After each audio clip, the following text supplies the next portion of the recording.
Fala pessoal, tudo bem com vocês? Voltamos então para iniciar os nossos artigos.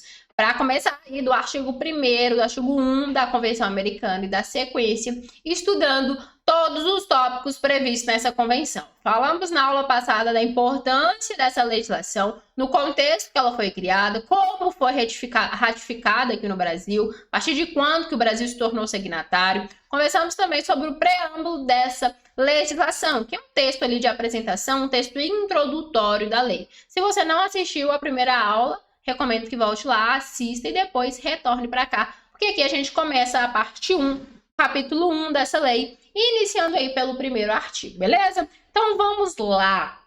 A parte 1 fala sobre os deveres dos estados e direitos protegidos, enumerando então os deveres aí no capítulo 1º. Artigo 1º diz o seguinte pra gente: os estados partes nessa convenção comprometem-se a respeitar os direitos e liberdades nela reconhecidos e a garantir o seu livre e pleno exercício a toda pessoa que esteja sujeita à sua jurisdição, sem discriminação alguma por raça, cor, sexo, idioma, religião, opiniões políticas ou qualquer outra natureza, origem nacional, social, posição econômica, nascimento ou qualquer outra condição. Beleza? Então, o que fala pra gente aí no primeiro tópico do artigo 1º? Fala pra gente, olha, tem que respeitar o direito e a liberdade de todo mundo. Não tem que diferenciar. Já vimos isso lá na declaração, né? Reafirmou aqui. Lembra lá que a gente falou no preâmbulo que a declaração serve como um princípio, serve como uma base para a convenção? Aí, no artigo 1º a gente já enxerga isso. Então, olha, vocês, estados, membros que estão aqui ratificando essa convenção, vocês estão se comprometendo a respeitar os direitos e liberdades de todo ser humano. E, além disso, vocês devem garantir o livre e pleno exercício de todos esses direitos a todas as pessoas, sem discriminação, sem discriminação. Não vai escolher, para esse grupo aqui eu vou garantir, para esse grupo aqui deixa de lado. Não, não é assim. Toda e qualquer pessoa, independente da cor de sua pele, da raça, do sexo, da língua que fala, de onde nasceu, ou da opinião política que tem, ou da religião que professa, enfim, independente de qualquer coisa, todos esses direitos, eles devem ser garantidos para que eles aconteçam mesmo na prática. Para que não seja só um bocado de palavras escrito num papel que não tem validade, que não tem eficácia nenhuma. Então, para que exista realmente na prática, para que seja exercido no mundo real, aqui os estados têm que se comprometer a não só respeitar, como efetivar esses direitos a toda e qualquer pessoa. Então, guarde bem esse termo, ó, sem discriminação, sem diferenciação, todo mundo é igual. E observe que aqui a gente fala de pessoa. Aí o artigo fala de direitos reconhecidos a toda pessoa. E aí vem o tópico 2º para falar para a gente, para efeitos desta convenção, pessoa é todo ser humano. Então, olha só, a convenção se preocupou em vir esclarecer para a gente. Tá bom, toda pessoa, segundo aqui o primeiro tópico, tem que ter seus direitos respeitados, efetivados. Mas quem é pessoa? A convenção veio e explicou. Pessoa é todo ser humano, tá? Todo mundo que é ser humano é pessoa, pronto. E aí? E as pessoas jurídicas? E as empresas, as indústrias? Elas têm direitos considerados direitos humanos? Não, né, gente? Porque se os direitos, eles são determinados e exercidos para o bem de toda pessoa, e segundo aqui o inciso 2º, pessoa tem que ser ser humano, então a gente exclui a pessoa jurídica. A gente aqui tira ela de jogo. Nós estamos falando de ser humano. Quando a gente fala de pessoa, nós estamos falando de ser humano. Tirou pessoa jurídica do jogo, tirou animal, tirou outras coisas. Pessoa, ser humano, tá? Deixa isso bem claro na cabeça, pode parecer bobinho, mas dá para criar uma confusão. Não é à toa que a convenção se preocupou em trazer essa previsão aqui, tá? Vamos seguindo? Artigo 2. Se o exercício dos direitos e liberdades mencionados no artigo 1, que a gente acabou de ver, ainda não estiver garantido por disposições legislativas de outra natureza, Os Estados partes comprometem-se a adotar, de acordo com as suas normas constitucionais e com as disposições dessa convenção, medidas legislativas ou de outra natureza que forem necessárias para tornar efetivos tais direitos e liberdades. Todos os Estados-membros, é dever geral dos Estados-partes ou dos Estados-membros se adaptar o seu direito interno, a sua legislação, o seu ordenamento jurídico interno, para que efetive, para que as disposições do pacto, para que as disposições da convenção possam ser consagradas na prática. Como disse para vocês, nada vale um pedaço de papel escrito um punhado de palavras, que podem ser palavras lindas e maravilhosas, que garantam 1001 direito, se não houver efetividade. Então, o que adianta me falar que eu não posso ser colocado em estado de escravidão a favor de ninguém, se ninguém vai lá e realmente acaba com a escravidão, retira aquilo ali da prática, retira aquela prática da realidade. Nada adianta só escrever num papel, tem que ter efetividade. Então, tem que ter alguém que faça acontecer políticas públicas, órgãos regulamentadores, legislação própria, órgãos fiscalizadores, tudo isso para garantir que funcione na prática. Então, vem o artigo 2º e fala, olha, estados, vocês que estão fazendo parte aqui da convenção, que são chamados estados-membros, né? Vocês vão ver escrito aí muito esse termo, estados-membros, estados-partes, é aqueles países que aderiram à convenção, vocês estão se comprometendo a adotar formas, a mudar a legislação interna, para que as medidas aqui descritas na convenção sejam aplicáveis, para que elas sejam exercidas aí dentro do país de vocês. Compreenderam? Artigo 2º, então, é esse compromisso dos Estados-partes em adaptar a sua legislação, em adaptar o seu direito interno para que as disposições do pacto possam ter validades, possam ser aplicadas dentro dos limites ali de cada estado, de cada país. Fechou? Podemos seguir? Vamos lá para o artigo 3º? Artigo 3. Toda pessoa tem direito ao reconhecimento de sua personalidade jurídica. O referido preceito deve ser interpretado à luz daquilo que é disposto lá na Declaração Americana dos Direitos e Deveres do Homem, que é uma legislação que também foi usada aí como base, como pilar para a criação da convenção. Então, a gente utiliza essa legislação, que é anterior, como uma base, porque ela estabelece que toda pessoa tem direito de ser reconhecida em todo lugar como sujeito de direitos e obrigações e gozar dos seus direitos civis fundamentais. Então, observada essa previsão, o direito ao reconhecimento da personalidade jurídica implica a capacidade de ser titular dos direitos e deveres. A violação a esse reconhecimento implica, então, ignorar, em termos absolutos, a possibilidade de ser titular dos seus direitos. Então, você tem direitos e obrigações e essa sua personalidade deve ser reconhecida e respeitada dentro dos limites do seu país. Então, toda pessoa, todo ser humano tem direito de ter reconhecida a sua personalidade jurídica em direitos e obrigações, tá? Ser titular desses direitos e dessas obrigações. Fechou?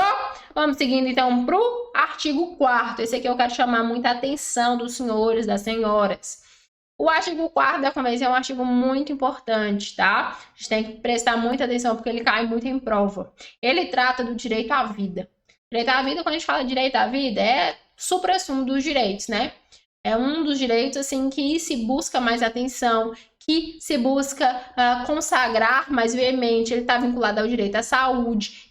Sem direito à vida não tem nenhum outro direito, né? Se tirou a vida, não tem de falar de saúde, não tem de falar de educação, não tem de falar de segurança, não tem de falar de nada. É vida, tem que ter vida para ter todos os outros direitos, certo? Então, o direito à vida, aí, elencado na Convenção, também tem a sua importância no que se refere à cobrança em provas, sempre está ali presente. Então, vamos prestar aqui a máxima atenção para entender as previsões da Convenção. Pois bem, o direito à vida diz no primeiro tópico que toda pessoa tem direito que respeite a sua vida. Esse direito deve ser protegido pela lei e, em geral, desde o momento da concepção. Ninguém pode ser privado da vida arbitrariamente. Então, vamos lá. dividiu aí em 3 partes, né? A previsão. Primeiro, toda pessoa tem direito que se respeite a sua vida. Ponto final. Isso me garante que ninguém pode vir atentar contra a minha vida. Minha vida tem que ser respeitada. Então, a lei tem que criar medidas para isso, para repelir qualquer tipo de injusta agressão contra a minha vida. Respeito à vida. Toda pessoa tem esse direito. Aí vem o segundo momento aí da previsão legal. Esse direito deve ser protegido pela lei, que em geral desde o momento da concepção. Olha aí, nascendo o crime de aborto. A vida, segundo a legislação, ela existe desde o momento da concepção e não o momento do nascimento.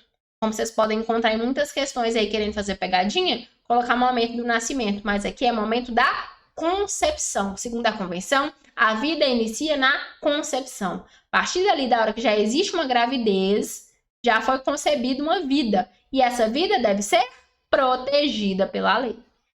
Olha aí, nascendo o crime de aborto. Então, mas nem nasceu ainda, nem tá no mundo ainda, mas já foi concebido, já houve concepção, já tem que ser protegido, tá? E aí finaliza dizendo que ninguém pode ser privado da vida arbitrariamente. Preste muita atenção aqui, para a prova principalmente. Você pode ser privado da sua vida? Pode haver privação da vida? Em algumas circunstâncias, sim. Pena de morte, por exemplo.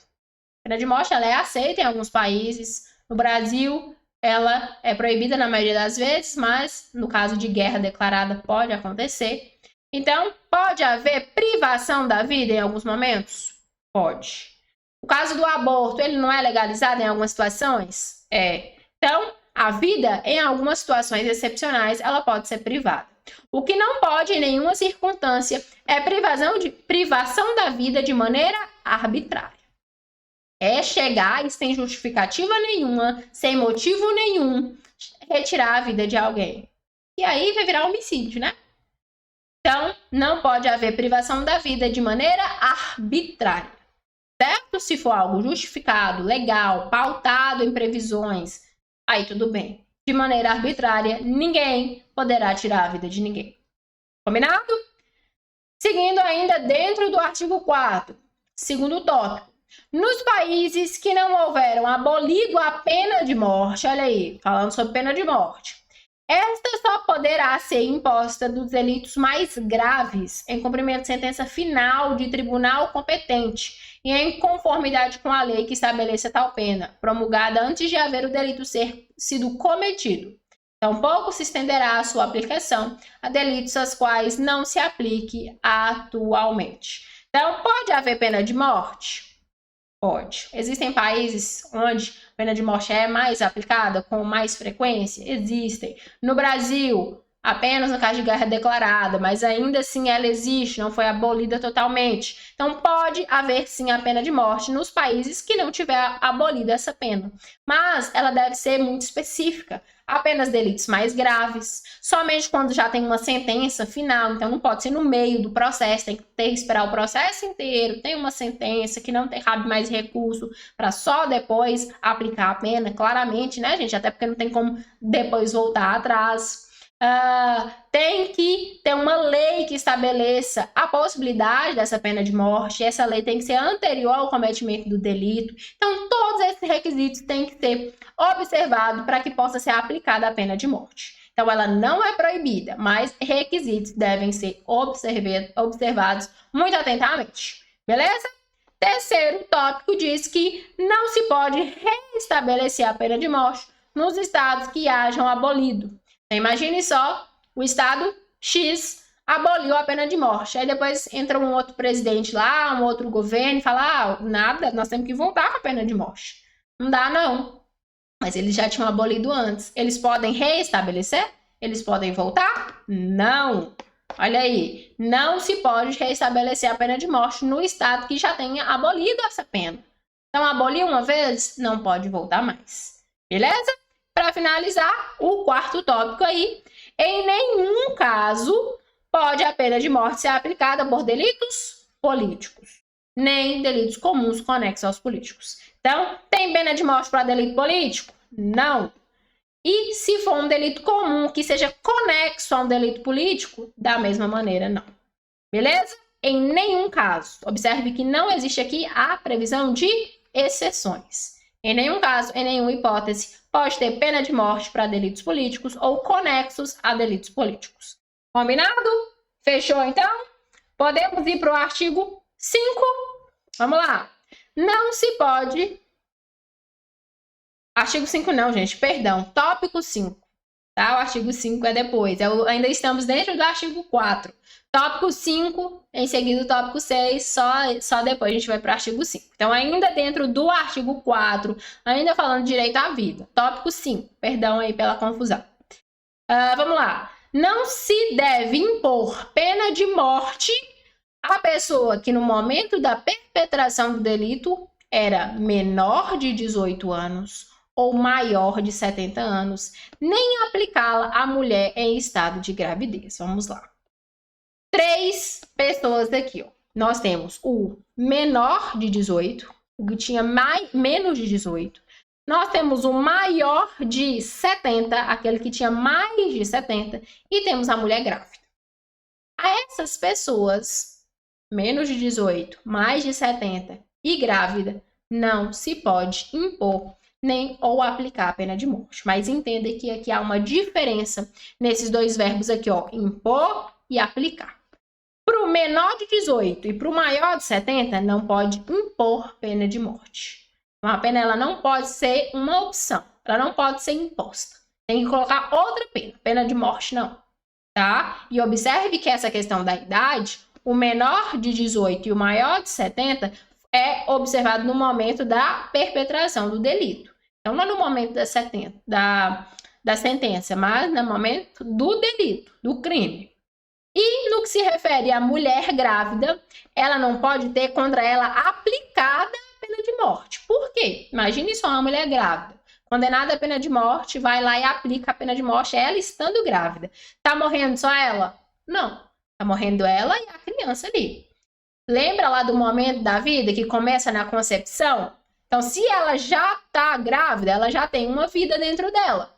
Se aplica a pena de morte para ela, diretamente ou indiretamente, aquela criança que está lá no seu ventre também vai ser afetada com pena de morte, sendo que ela não tem nada a ver com a história, né?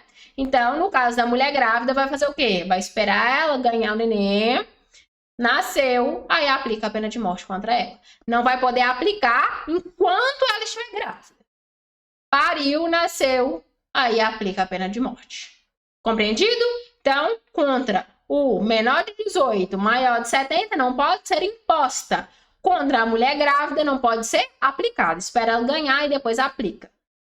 Isso aqui é momentâneo. Nasceu o bebê, vai lá e aplica a pena. Isso aqui não. Isso aqui não pode nem impor a pena. Tem que escolher outra pena e colocar. Não tem essa. Porque a idade é olhada no momento da prática do delito. Então, se você praticou o delito menor de 18, maior de 70, não tem como mudar essa realidade. Você já praticou, você já tinha aquela idade lá, não tem como mudar. Então, você não pode receber pena de morte. No caso da mulher grávida, é algo transitório. Ela ganhou o neném, ela deixa de estar grávida e pode receber a punição aí, a pena de morte. Compreendido? Podemos ir para o tópico 6 e agora sim o último do artigo 4º. Então, vamos lá. Toda pessoa condenada à morte tem direito de solicitar anistia, indulto ou comutação da pena, os quais devem ser concedidos em todos os casos.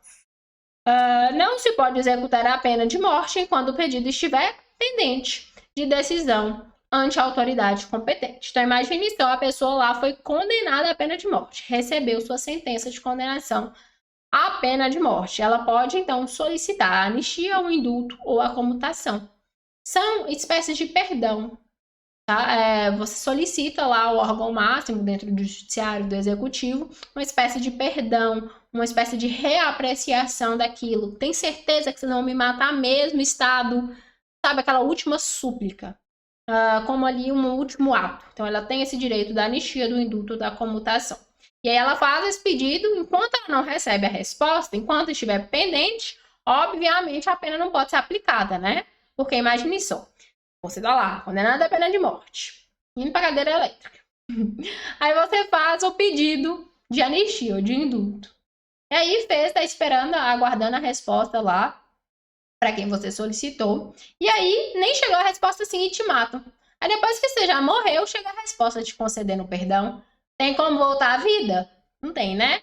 Então, fez essa solicitação de indulto, de anistia, de comutação, tem que esperar a resposta chegar. Aí, se a resposta for positiva, a pessoa pula de alegria e é liberada da pena de morte, troca a pena, faz o que for. Ou, se for negativa a resposta, e agora sim pode aplicar. Mas nunca se o pedido estiver pendente. Combinado? Agora sim podemos ir lá para o artigo 5, falar de integridade pessoal. Outro artigo importantíssimo dentro dessa legislação, principalmente no que se diz direito à prova, no que diz respeito à prova. Então vamos lá. Primeiro tópico, toda pessoa tem direito que se respeite a sua integridade física, psíquica e moral. Observe, assim como você tem que ter a sua vida respeitada, você tem que ter a sua integridade também. Então ninguém pode chegar aqui e me dar um tapa, porque senão ela está desrespeitando a minha integridade física. Ninguém pode chegar aqui e jogar 1000 agressões verbais contra mim, falar aquele monte de coisa. Porque senão ela está agredindo, está agindo contra a minha integridade psíquica ou moral, a depender do que ela está falando. Então, observe aí. Quando a gente fala de integridade pessoal, nós estamos falando de integridade física, psíquica e moral, tá?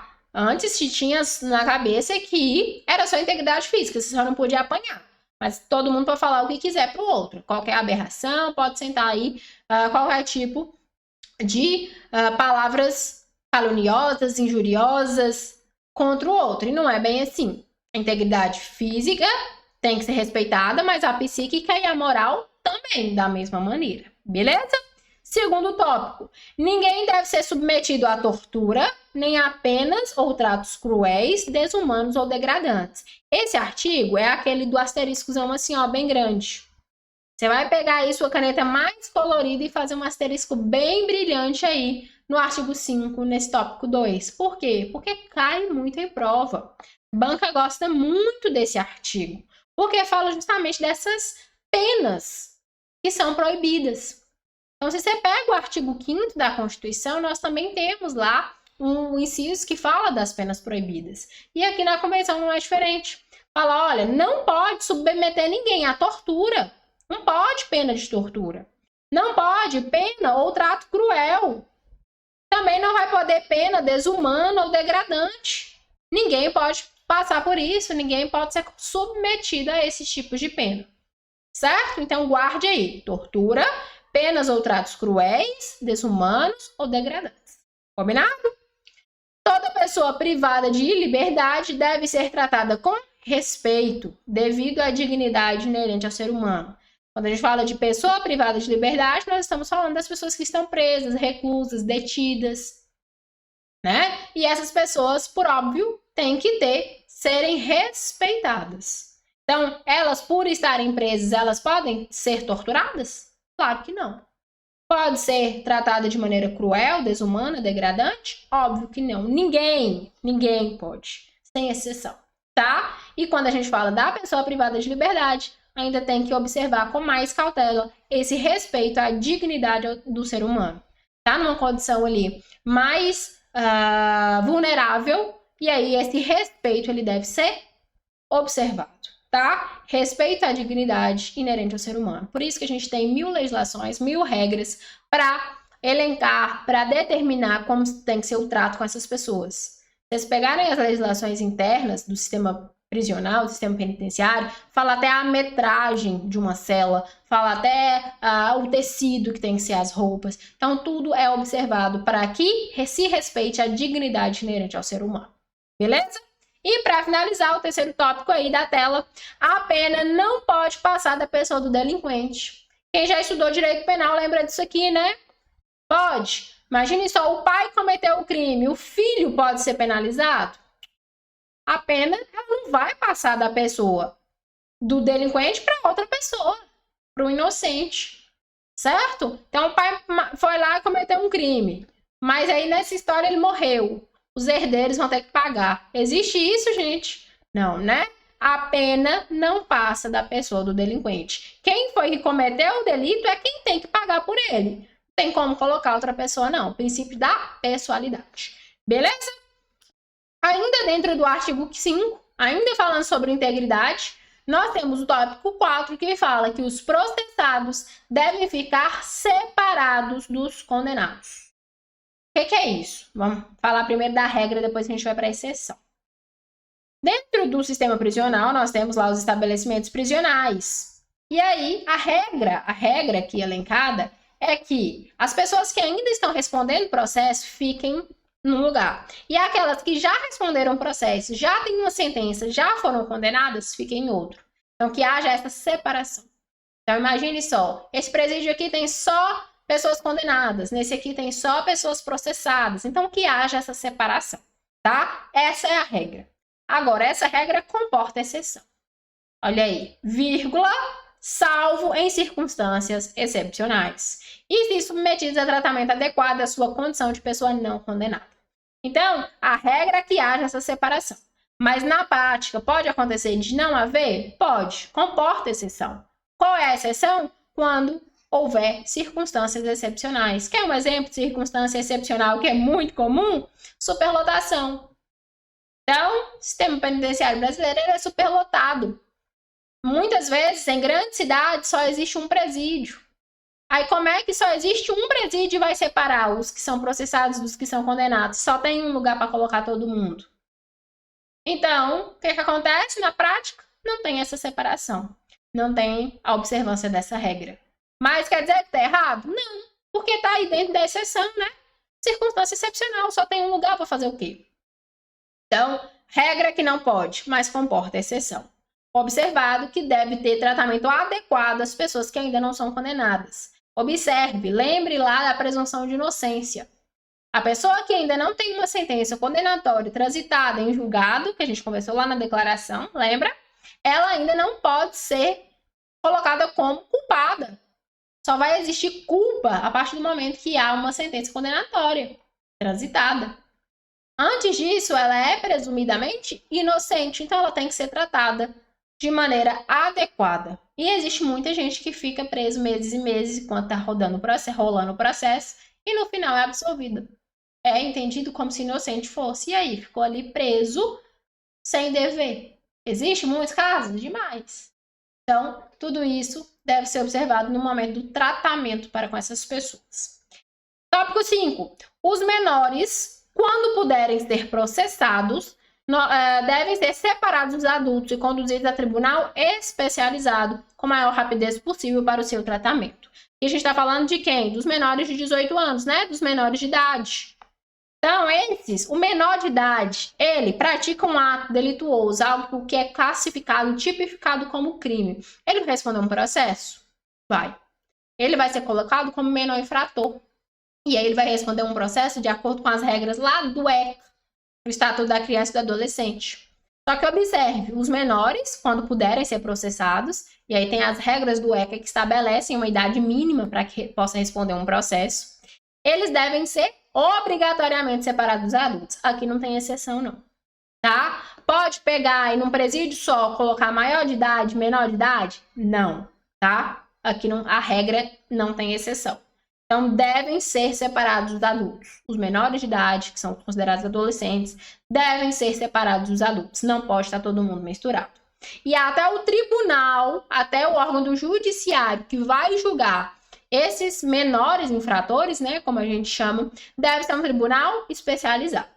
Então, não é lá a mesma justiça criminal, justiça comum criminal, que julga lá os adultos, que vai julgar os adolescentes. Os processos vão tramitar lá na vara da infância e da juventude, que é uma vara especializada, certo? E tem que ser com a maior rapidez possível. Então, as regras do ECA, do Estatuto da Criança, trazem prazos muito curtos para o processo que envolve menor. Então, sempre é bem rápido, sempre é bem célere. Certo? Então, não pode ficar junto, menor de adulto. A vara que julga eles, o tribunal, o órgão do judiciário que julga esses menores deve ser especializado. Não vai ser a mesma lá que julgam os adultos. E tem que ser com a maior rapidez possível em seu tratamento. Beleza?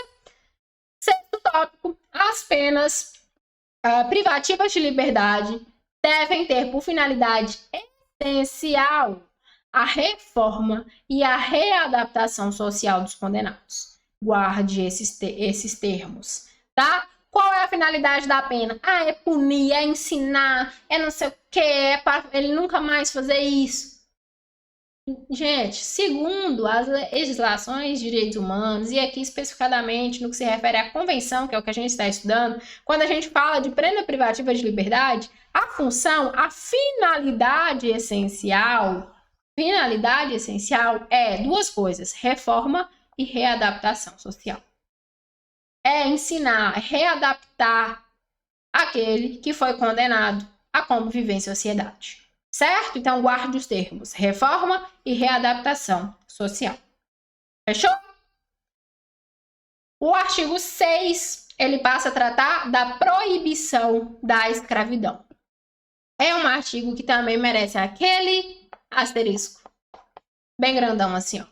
Mas a gente vai falar sobre ele no próximo bloco, tá? Vou finalizando esse bloco aqui e a gente volta já já para falar do artigo 6 e seguintes. Fechou?